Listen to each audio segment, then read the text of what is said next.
কর, justice for আরজি কর, we demand justice, we demand. দক্ষিণ চব্বিশ পরগনা বারুইপুর রেল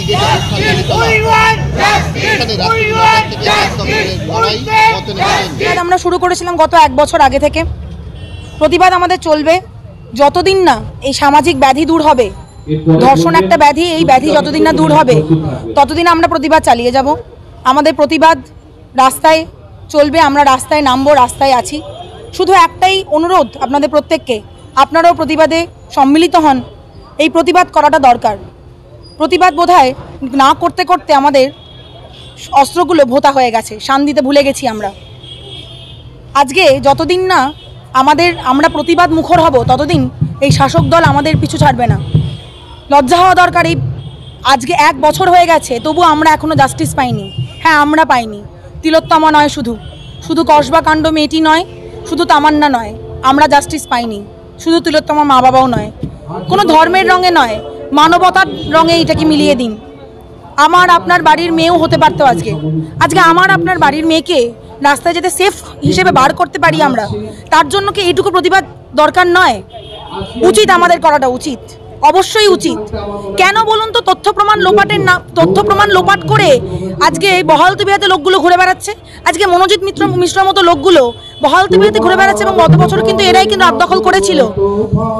আমি বলছি না সব পুরুষ খারাপ, অবশ্যই নয়, কিন্তু এই লোকগুলো কিন্তু এর মধ্যে ছিল। অনেক পুরুষ আছে যারা আমাদের পায়ে পা মিলিয়েছিলেন গত বছর, তার মধ্যে মনোজিৎ মিশ্রও ছিল। লজ্জা হওয়া দরকার। হ্যাঁ,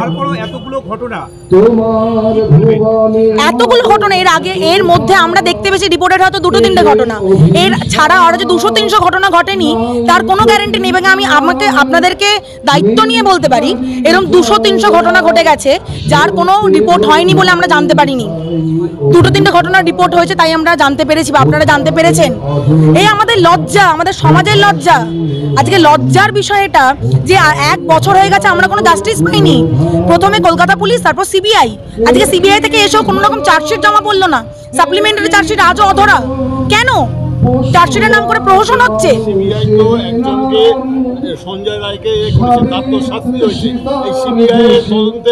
আপনার মনে হয় এই ঘটনা একজনের পক্ষে ঘটানো সম্ভব? একটা মহিলার পেলভিক ভাঙাটা একজনের পক্ষে সম্ভব বলে আপনি মনে করেন? এই তথ্য অনুযায়ী তো বিশ্বাস করতে পারছি না। আপনি দুটোকে একসাথে তো বিশ্বাস করতে পারবেন না। দুটো একসাথে তো বিশ্বাস করা যায় না। নয় আপনাকে বিশ্বাস করতে হবে সিবিআইয়ের কথা, আর না হয় বিশ্বাস করতে হবে পেলভিক বোন একজনের দ্বারা ভাঙা যায়। সেটা তো সম্ভব নয়।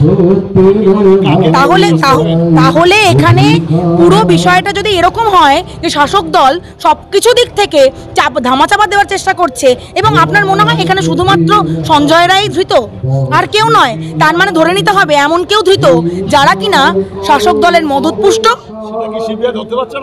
সেটা সিবিআই ধরতে পারছে না, চাইছে না, সেটা তো সিবিআই বলতে পারবে সবচেয়ে ভালো। নবনীতা চ্যাটার্জি। আমি একটাই কথা বলতে চাই যে আজ 1 বছর পর আমরা একই জায়গায় একইভাবে দাঁড়িয়েছি শুধু বিচারের জন্য। আমরা দাঁড়িয়ে তো আছি অনেকেই অনেকভাবে, কিন্তু আজকের দিনের পর আমরা আবার কালকে কাজে যাব, আমরা আবার জিনিসটা ভুলে যাব, আবার এরকম কোনো তিলোত্তমা, আবার এরকম ধর্ষণ হবে, আমরা আবার পথসভায় আসবো। আলটিমেটলি বিচার পাওয়া যাবে না, কারণ আমাদের বিচার চাওয়ার পদ্ধতিটা সঠিক হলেও মানুষজন পাশে এসে দাঁড়াচ্ছে না। আমাদের আরও একতাবদ্ধতার সাথে কাজটা করতে হবে। নারীদের দমিয়ে রাখা হচ্ছে, নারীরা নিজেদের দমিয়ে যদিও বা না রাখতে চায়, তাদের মারধর, তাদেরকে আরো খারাপভাবে এই ধর্ষণ বা কেউ কিছু বলতে গেলেই তাদেরকে দমিয়ে রাখা হচ্ছে। এটা তো একদমই উচিত না। আমি বেশি কিছু বলতেও চাই না, কিন্তু আমি আবারও Tilottama law college, Kasba law college প্রত্যেকজনের বিচার একতাভাবে কাজ। আমার নাম স্বস্তিকা।